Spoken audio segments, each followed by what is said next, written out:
A 1-year-old baby, hungry and alone, wandering through rooms where her mother lay dead. Ramiah Griffin, just 20 years old, had been shot 12 times in her own home while her daughter slept in another room. A woman is now dead after a shooting in Baldwin. Police say they found 20-year-old Ramiah Griffin in an apartment on Young Ridge Drive on Friday afternoon. We are still working to find more information on this. We treated him like family, like he was at the family dinners, and anytime there was a birthday, he was there. He wanted us to find her like that. He wanted us to find my niece soiled in her diaper and my sister lifeless on her bed.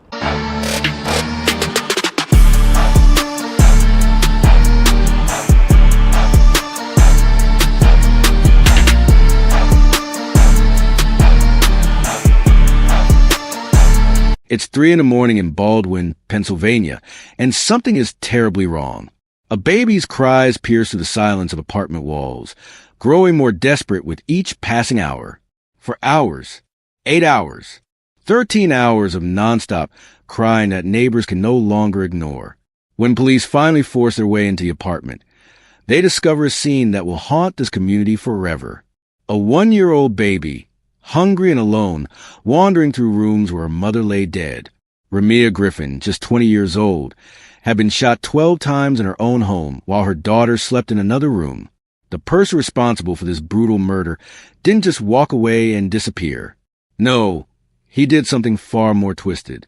He showed up at Ramiah's funeral, sat among her grieving family, and cried real tears while they comforted him in their darkest hour. Stay tuned as we reveal everything about this case. Drop a comment and let me know what you think about this story. Your instincts might save someone's life, just like those neighbors who couldn't ignore that baby's cries. Welcome to our channel. Please like this video, share and subscribe to this channel to help raise awareness and spread caution. Let's begin. This is the story of Ramiah Griffin, a young mother whose life was stolen by someone she trusted. Someone who looked her family in the eye at her funeral, knowing exactly what he had done, and how investigators pieced together a web of evidence that would expose one of the most calculating killers you will ever hear about. The question isn't just who killed Ramiah Griffin. It's how someone could live with themselves after committing such an act, and then have the audacity to mourn publicly for the very person they murdered. At 20 years old, Ramiah was building something special for herself and her daughter. She wasn't just another young mom struggling to get by. She was an entrepreneur with real ambition, creating content on TikTok and YouTube that resonated with thousands of followers. Her social media presence showed a young woman full of life, always smiling, always pushing forward despite the challenges of single motherhood. Ramiah lived in Baldwin, Pennsylvania, a community where neighbors knew each other's names and looked out for one another. She had that rare combination of street smarts and genuine warmth that drew people to her. Friends describe her as someone who could light up any room she walked into, but who also had the business sense to turn her social media following into real opportunities. But perhaps most importantly, Ramiah was a devoted mother. Her 1-year-old daughter wasn't just the center of her world. She was her motivation for everything. Every post she made, every business venture she pursued, every decision she made was filtered through one question. What's best for my baby? Her relationship with Adil and Atangwa, the father of her child, appeared stable from the outside. Social media posts showed them together at family gatherings, celebrating birthdays, looking like any other young couple navigating parenthood together. They had broken up romantically, but maintained what seemed like a functional co-parenting relationship for their daughter's sake. This wasn't a woman living in fear or hiding from an abusive relationship. This was a young entrepreneur and loving mother who believed she had successfully navigated the tricky waters of co-parenting with an ex-boyfriend. She was building her brand, raising her daughter, and planning for a future that would never come. The tragic irony is that Ramiah Griffin was exactly the kind of young woman we should all be rooting for. She was taking responsibility for her life, working hard to create opportunities, and prioritizing her child's well-being above everything else. She represented hope, proof that young mothers could overcome obstacles and build something meaningful.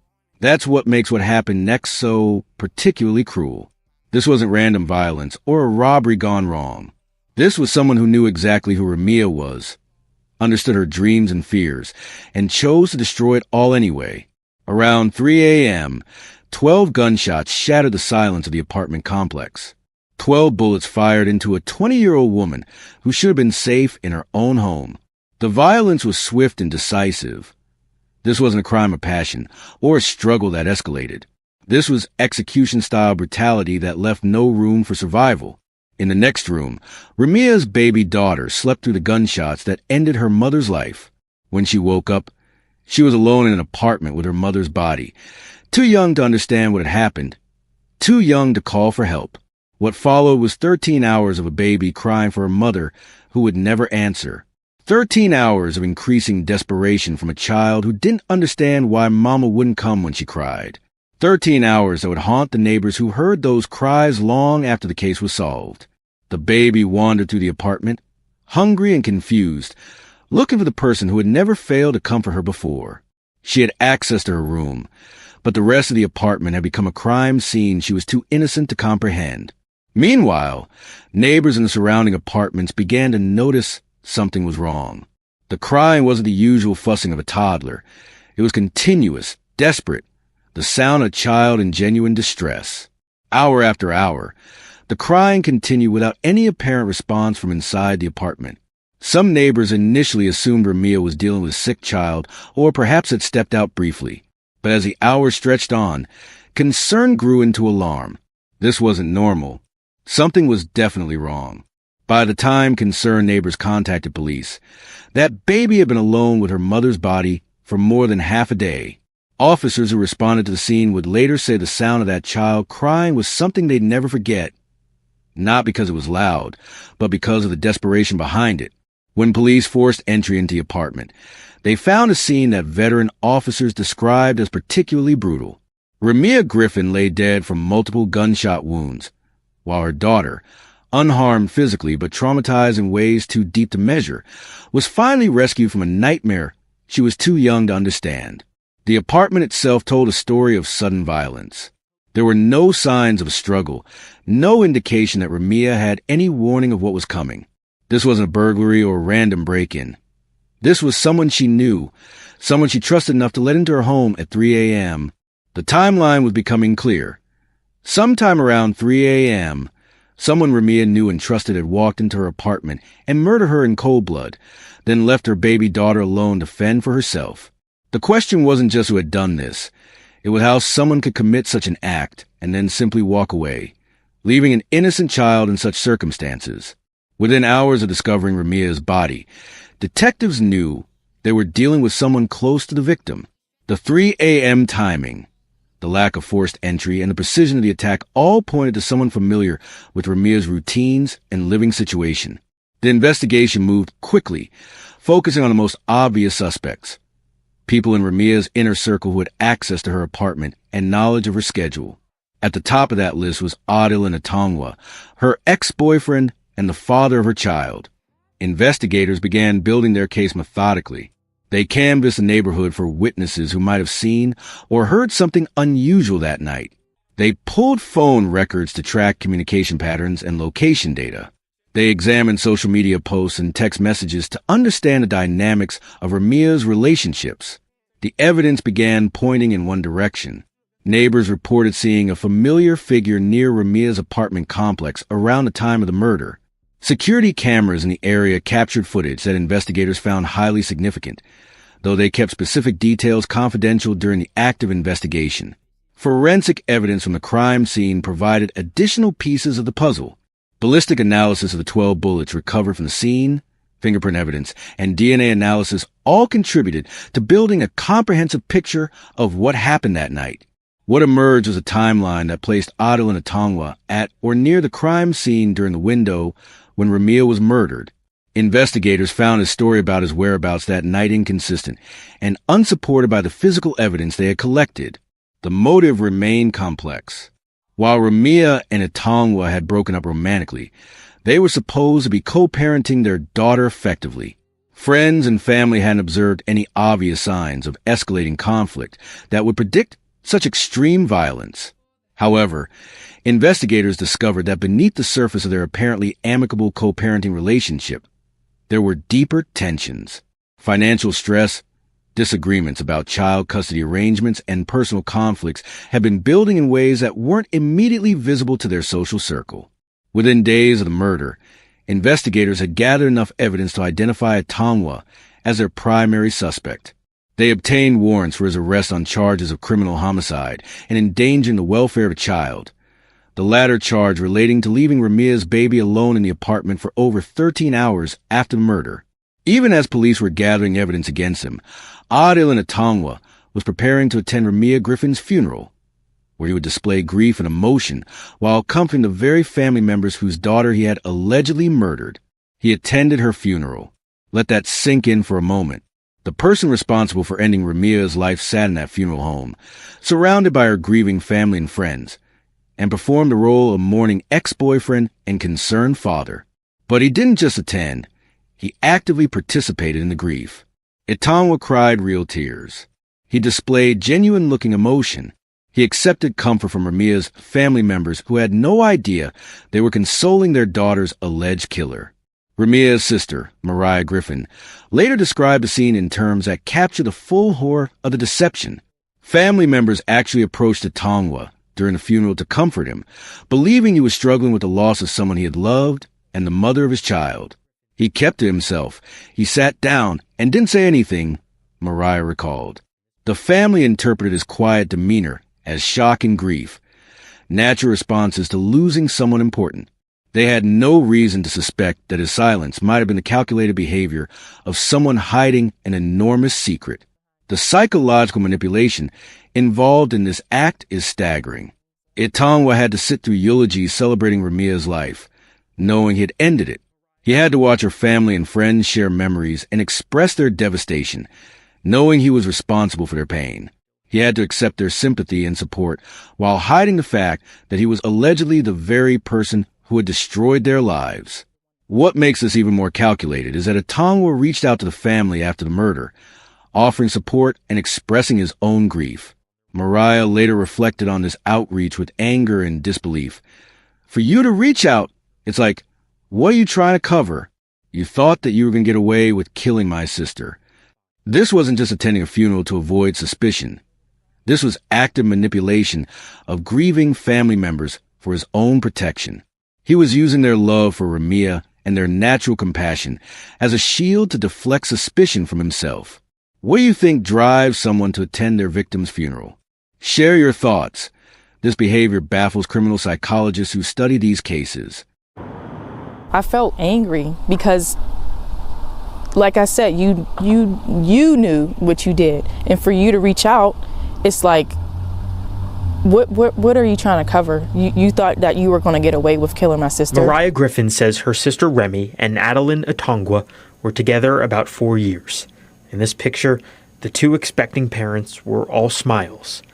Sometime after their daughter was born, they separated, yet maintained what Ramiah thought was a civil relationship in the spirit of co-parenting. What happens behind closed doors really don't get spoke of much, but, there were some things that I've heard, and it, kind of raised an eyebrow. Ramiah described Atongwa as a shady person and controlling, but she respected the fact that her sister still had love for him. And the night she found out Remy had been killed, Ramiah said Atongwa needed to know as soon as possible. He was sounding normal, so in my head, I'm like, he doesn't know what happened. So I didn't want to be the one to tell him what happened. Looking back, it's like he knew what happened. The news of Atongwa's arrest reached Ramiah today as she and her mom were on their way to a custody hearing for Remy's daughter. Now Mariah's even more determined to ensure her niece is placed in the right home, one that is a reflection of the love Remy embodied. She was the one you would call when you needed help, when you needed a shoulder to cry on. She was the one. We have part of our justice, but we didn't get all of it yet. The fact that he could maintain this deception while surrounded by the genuine grief of people who loved Ramiah speaks to a level of emotional coldness that most people find incomprehensible. He watched Ramiah's family mourn, knowing he had caused their pain, and successfully convinced them to comfort him in their darkest hour. This aspect of the case added a layer of psychological horror that goes beyond the physical violence of the murder itself. It's one thing to kill someone in a moment of rage or desperation. It's another entirely to attend their funeral and manipulate their family's grief for your own protection. The murder of Ramiah Griffin forces us to confront uncomfortable truths about violence in relationships and the masks that dangerous people can wear. This case offers several critical lessons that could potentially save lives if we're willing to learn from this tragedy. First, we need to understand that domestic violence doesn't always look like what we expect. Ramiah and Etongwa weren't in an obviously abusive relationship. They had broken up and were supposedly co-parenting successfully. The violence came without clear warning signs that friends and family could recognize. This reminds us that intimate partner violence can emerge even in relationships that appear functional from the outside.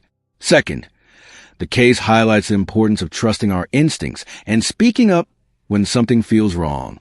Those neighbors who called police after hearing 13 hours of baby crying potentially saved that child's life. Their willingness to get involved, even when they weren't certain what was happening, made the difference between rescue and further tragedy. Third, we must recognize that people capable of extreme violence can also be capable of extreme deception. The image of Etongwa crying at Ramiah's funeral while her family comforted him should serve as a permanent reminder that manipulative individuals can exploit our natural compassion and empathy. The ability to commit murder and then convincingly perform grief reveals a level of emotional disconnection that most of us struggle to comprehend. For parents, this case offers a sobering reminder about the importance of carefully evaluating the people we allow into our children's lives. Ramiah trusted Etongwa because he was her daughter's father, but that biological connection doesn't guarantee safety or good intentions. Finally, Ramiah's story reminds us to value and protect the young entrepreneurs, content creators, and ambitious people in our communities. She represented hope and determination, someone building something positive despite challenges. When we lose people like Ramiah, we lose more than just individuals. We lose the potential for positive change and inspiration they represent. The most important lesson from this tragedy may be that evil rarely announces itself. It often wears familiar faces, attends funerals, and successfully manipulates our emotions. Staying safe requires not just awareness of obvious threats, but understanding that the most dangerous people are often those who seem the most normal.